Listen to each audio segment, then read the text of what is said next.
I'm sorry, man. I still don't get it. Okay, we'll go over this one more time. It's very simple.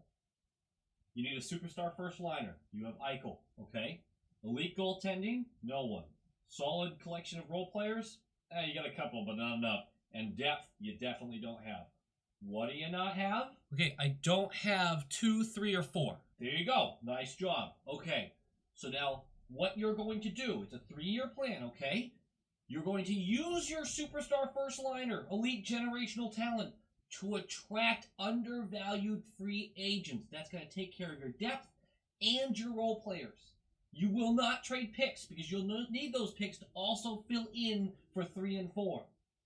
As far as elite goaltending, that shows up every couple of years in free agency. You will have to overpay, but that is okay as long as you're smart with your money. With him, you can attract them and you can sign them. Whatever you do, you don't get rid of him. Does that make sense? Absolutely. All right, so now tell me, what are you going to do? Okay, let me try this. I'm going to take my number 1, which is Jack Eichel. I'm going to trade him for a bounty of picks. I'm going to use those picks on questionable players at best. When those players are ready, I'm going to bring them up. In fact, I'm going to bring them up way too soon. And when I bring them up, I'm going to put the pressure of the entire franchise on their shoulders, completely destroying any chance they have of being a quality NHL player. Meanwhile, I will continue to overpay for free agents that are bottom of the barrel and way overvalued, and every team understands that. But I will overpay them anyway, bring them into the organization, make sure that they have a very loud voice, and just alienate any type of talent I have until they force their hand to leave. Yeah, that sounds about right. Low quality fans of a high quality Bruins team, that is a dub. It is 9:30 a.m.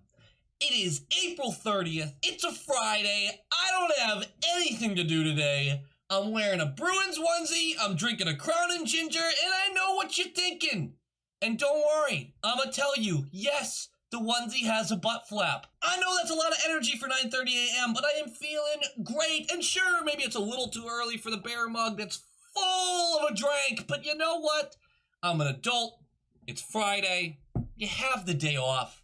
You know, sometimes you just gotta let loose and relax. You just gotta have a day. Just have a nice day. And you know what? I am determined to just enjoy a win against a team that we should beat. Everyone loves to jump so hard on every outcome of every game. Every time we lose, the sky is falling. Every time we win, plan the parade! And I explained something earlier in the season when I first started the channel. I said, I'm not Mr. Hot Takes. I mean it when I say something. I mean it outside of the obvious jokes when I make a prediction, or I think a certain way about a player. The reason I bring that up is because people will try to take a 5-2 victory over the Buffalo Sabres, and they will try to treat it like it's bigger than it is, or they'll try to find some hot take out of it. They'll try to find a way to twist it to be really unique and interesting. And I know, hockey media is very saturated. You have to be competitive somehow. But I refuse to come out here and say something absolutely asinine. That being said, we're signing Taylor Hall to an $11 million contract for 9 years at the end of the season. You heard it here first! God, please don't do that. Please don't do that. Please don't do that. Please don't do that. Okay, so that's a dub. I got a little off the rails there. That's a dub. 5-2 against the Buffalo Sabres. We do see them again on Saturday, but those were the points that we needed to bank to make sure we stayed ahead of the Rangers. There was an internal debate with me. Do I want the Rangers to win that game so we pass the Islanders if we win?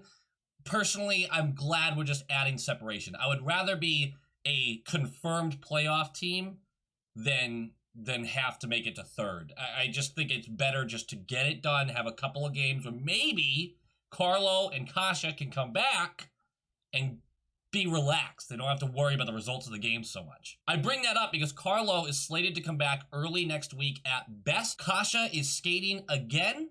He is still non-contact. He still doesn't have a timeline. If we see anything from him, I will be very surprised. But having 3 or 4 games at the end of the season that might not mean anything would be huge if we brought either of them back. let's talk about this one, shall we? Rask gets the start, and boy, did he look good. We don't win this game without him playing the way he did. He will be going up against Luukkonen again. You'll remember he was the NHL debut goalie we faced last time when we lost. But that being said, he looked really bad in the last 3 minutes of the game. Turns out the third period scaries are going to come back to haunt him in this one. Not that he could do much. My God. He played a really solid game. I kind of feel bad for him. But at a certain point, you gotta stop feeling bad for the Sabres and just be like, look, guys, this is your bed, lay in it. Sure, the bed's on fire, and there's spikes, and there's a weird oiled up dude who's rubbing his stomach on it, but you gotta lie in it. Sorry, you've made this situation for yourself. Coyle remains on the wing. DeBrusk remains out, which I actually thought was really interesting. Initially, Smith had an issue with a COVID test that was resolved by game time, but when that was released in the morning, we saw that DeBrusk might be slotting in on the second line. The way that Twitter reacted to this, you would think DeBrusk was part of some genocide caused somewhere. I don't understand the hate for DeBrusk. He was never supposed to be an all-star player. Sure, he's a first-round pick. He's been disappointing this season. I get it. Guys, he's not that bad. And I'm actually surprised he's still out of the lineup. I thought this would be a one-game sit him down for the second time this season and go, dude, get your head straight. But we had a nice win against the Penguins, and they went, Jakey, you're sitting. You're sitting until there's a reason to put you in. I didn't have that on my Bruins bingo for late in the season. I really didn't. I had DeBrusk getting benched, sure. I didn't have DeBrusk losing his spot, which right now looks like the truth, is he lost his spot. Even more strange is he's still an upgrade over some of the players in our bottom six, particularly Freddie, which unfortunately we'll get there. I hate criticizing Freddie. I got a buddy that I talk to pretty frequently about this, and it's just sad, man. It's a bummer. He continues to not be great. He's got energy, but there's something lacking. Okay, I gotta change. This thing gets way too hot, and it's 1 billion degrees. Much better. You'll notice I'm not wearing a jersey. Sometimes I do that if during the game I can't seem to pick out a jersey that feels right. I'll just let it slide. I'll put on a little bit of Bruins gear, but I leave it alone. Let's talk about the puck drop and the immediate serving of pasta. Did you get sketty last night? Did you get a little sketty? I bet you did. 1 minute and 16 seconds into this one, which just, you love it. This goal is mostly on the back of Marshy because Marshy creates a nice turnover on Dahlin in the neutral zone. Dahlin would have a few of these. He's gonna nifty little dish over to Bergeron after gaining the zone. Basically goes through a defender. Bergie gets it and sees Pasta on the left side. And Pasta kept his head down, knew where to go, and just waited. The feed from Bergie to Pasta is actually not tape to tape perfect. It's a tough one, and Pasta has to kind of shorten his stick and get back on it. Awkward shot, but he gets all of it. Oh man, has that one-timer looked way better lately. A few of you guys have commented about that in the past few videos. He heard you. He watched, he listened, and he went, you're right, let me get some meat on that. And he did. Beats him low blocker. Luukkonen, not much of a chance on that one. We're 1-0, 1 minute and 16 seconds in. Now we get to have that fun little conversation of, okay, do we turn into a pumpkin? Like, do we drop and fall apart like last time? Because sometimes this team scores and all their crispness just goes away. Crispness. Speaking of crispness, immediately after that goal, Connor Clifton, who is in this game, yes, we love to see it, trips over the blue line hilariously. So I got the cheer for a goal, and then I got the giggle at Clifton. Looking at you, Archimedesu. Is that how you say your name? You comment on the videos. I like what you bring. I will say, sir, or madam, that Clifton did have a good game. And if you're new to the channel, trust me when I say I would tell you if Clifton didn't have a good game. I tend to point that out every now and again. For the first 7 or 8 minutes, we do look really good and we keep that pressure up. But Buffalo responds, and pretty much the next 12 are all them. I will say, Rask robbing these Buffalo boys. Unbelievable first period for him. He had some huge saves. He kept us in the lead, at least for a little while, because we do turn into the pumpkin, and it's just turnover after turnover, and we can't exit our zone against the Buffalo Sabres. This is stuff that has to get cleaned up, guys. We can't go 10 minutes at a time with these kind of mistakes and expect to win series in the playoffs. 14 minutes in, and Pasta has the puck, and he could have gotten it out, but he got a little too fancy. You know how our boys get after they score a goal. They want to have those highlight reel plays, which we appreciate. But he tries a little foot pass over to Marshy. It just goes right to a Sabres player. That's a turnover in our zone, and it immediately gets whipped down on net. Ruot's the line in with the shot, Rask with the save, but the rebound goes right to Middlestat, who just punches it in. Nothing Rask can do on that one, except for maybe a little bit better rebound control, but don't turn it over in your own zone blatantly when you had a clean exit. That's 1-1, 6 minutes to go in the first, and you get nervous. With just about 2 minutes to go, Pasta draws a tripping penalty. He's been so good at drawing penalties because it's so hard to get the puck off his stick. He draws a tripping penalty. We go to the power play, and the power play looks revamped. We had 1:55 left of the period when the power play gets started. This power play had tons of puck retrievals, nice transitions back into the zone after clearances, and a lot of shot attempts. Smith will end up with the puck underneath the net. He fires it up to the point to McAvoy. High-low game, or low-high, I guess. He is going to dish it down to Krejci, who is in Pasta's office, Ovi's office, whatever you want to say. And he's going to take a one-timer. Love those one-timers. They look nice. And what happens? Post back of Luukkonen into the net with 0.3 seconds left on the clock. 2-1 going into the second, and it feels really nice to get out of that period with a lead because we probably didn't actually deserve it. A power play for them and a power play for us in the second period. Both of those will come up empty. Not a ton to talk about in the second. We looked engaged. Corrali, this is the best he's looked in months. No score change. It'll end 2-1. Going into the third, you kind of wish you had a little more separation because the second period was decent. You were solid. This team, I mean, one puck bounce, you're tied with a team you need to beat right now. And the reason you say that is because 2 minutes into the third, we give one up. And we give one up in an embarrassing way. Behind our net, McAvoy, Bergie, and Lauzon are all there fighting Olofsson for the puck. That's 1v3, and we lose outright. Olofsson is able to make a clean pass up to Reinhardt in the slot, who's alone, and he roofs it. There's no chance. Rask gets obliterated by this shot.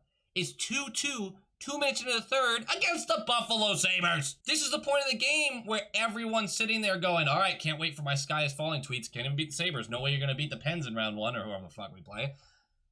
Calm.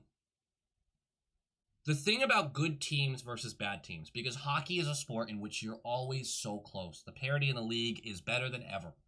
The worst team in the league can beat the best team in the league any given night. But the difference that these teams usually have, if one of them is better, they finish stronger. Right? The skill they have, they put their head down, they finish the game. Because hockey players are animals. When they're in trouble, they fight. The difference between good and bad teams is when they both get to that animalistic state, one overpowers the other. More often than not. And who's the most animalistic guy on the Boston Bruins?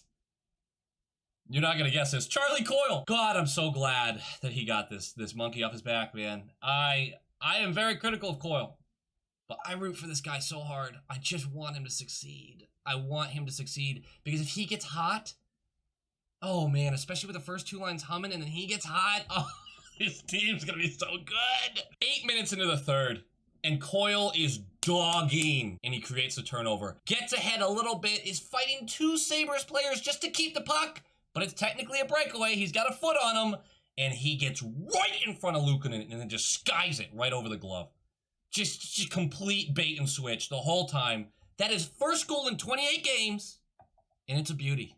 And it will be the game winner. 6:30 left in the game, and I am going to have trouble explaining this. And I'm sure you've seen the highlight, because why wouldn't you have? Nice defensive board battle by Cliffy in our zone. He's going to take a little space and then feed it to Smith in the neutral zone. Smith is going to take some contact to get the puck to Krejci on the right side. So far, that's hockey plays. Board battle, taking contact in the neutral zone, making the pass. Krejci's got the puck. It's a little bit ahead of him. First Buffalo defender comes in from the left, flying. Krejci, little tap in to get a little control, and then toe drag. And that defender, gone. And he moves forward, and there's a second defender coming in from the left again. And this time, Krejci is like, I have control. I'll wait.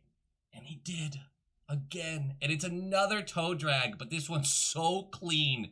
And I swear the live broadcast put it in slow motion. Live. You just sat there breathless, waiting. And you didn't even see him. On the left side, Hall, just coming out of nowhere. He just wants it. And Krejci, after the toe drag, of course Luukkonen comes up because he just saw this guy deke the pants off of two men. Like, I gotta attack this. Nope. Krejci sees Hall, flings it to him, tape to tape. Hall buries the open net shot. 4-2, 6.5 minutes left of the game. I think Hall likes being a Boston Bruin. I think he does. I think he really enjoys that he gets to play with 46. I think he really enjoys that he gets to be relevant again. I think he really enjoys that he's scoring all the time. This is going to be another long video, but screw it. A lot of people are watching every point that Hall gets. And if you are a fan of the 30, I'm going to say 31 other teams in the league, because Seattle's coming. If you're a fan of one of those teams, every point that Hall gets, you're sitting there like, that price is going up, man. Every point, that price to sign him at the end of the season, he's a free agent, is going up. And you're correct. For those 31 teams, you are correct. Every time I see a point from Hall, I'm not thinking the price is higher. I'm thinking this is going to get real team friendly. Because I don't know the guy. Honestly, though, you've spent years on dog shit teams. You've spent years underproducing. And people have called you a bust. Oh, he had that one-off year, but come on. Every time you sign to a new team, he's a bust for what he should be. Every time he scores a point for the Boston Bruins, he likes it here a little more. And I think Don Sweeney's thinking the same thing, going, the more you score, I think the easier it's going to be to sign you. So that's my hot take. Don't be afraid of him racking up those points as far as contract goes, because I think it's going to get easier to sign him the more points he has. Cliffy does try to give it away a little bit, takes a bad penalty, slashing, 2 minutes left, but it's fine, we kill it. Marshy, technically a shorthanded goal, takes a lob shot about 150 feet away for the empty netter. That'll be 5-2, game, set, match. Game notes. Didn't like how close it was to start the third, didn't like giving up a goal in the beginning of the third, but we got the win against a team we needed to beat, and it was kind of a dominant win when you think about the last 12 minutes of play. More importantly, it adds separation over the Rangers, who are now 6 points behind, and we still have 2 games in hand. We do have 2 games against the Rangers coming up shortly, but even if they won both those games, they don't catch us. Obviously, we have games in between then and now, so we'll see how that works out. Their chances are, the door's closing. They're so slim. I think the last time I checked, they had like a 0.5% chance to make it. We're at 99%. We're feeling good. Elephant in the room time. Trent Frederick. Oh, I want you to be good so badly. But the spark isn't there anymore. The honeymoon's over and the spark isn't there. You add nothing offensively, unfortunately. And honestly, in this game, I didn't see a lot of physicality. Your forecheck's fine, your back check's pretty good. But you're not adding much. And as far as chances and such, you are very negative. You are the lowest rated person on the ice for the past 2 games when you talk about scoring chances and scoring chances against. I mentioned that fourth liners just don't want you to get scored against. I don't even care if you win the chances battle. I said that. When you, as an individual, look like the guy that's causing it, that's a bigger issue. Trent Frederick, someone got in his ear and he hasn't responded well. You see this sometimes, especially with young guys, when they play that edgy game. And I wonder if they took the same approach with him that they did with Marchand, but they got to him way too early. And now he doesn't play with enough of an edge, and he doesn't have enough offensive skills yet, so he's just kind of out there and just existing. I worry. I honestly, he's not being protected. We got a couple games left in the season. Like, come expansion draft, you're probably not protecting him now, right? There's just not enough there. This is a tough one. This is a really tough one. And I hate saying this because I really want the kid to succeed. I really like him. But that only goes so far. In other news, Rask had a great game. He let in 2, but not a lot he could do about those 2. And he's hitting his stride at just the right time. I hope Swayman gets a start for next game so that we can kind of keep the duo going. Let Rask rest. Halak, I'm sorry, but there's no reason to put Halak in right now. There's just none. I don't see it, at least. That does it for me, guys. Like, comment, subscribe. Go Bees!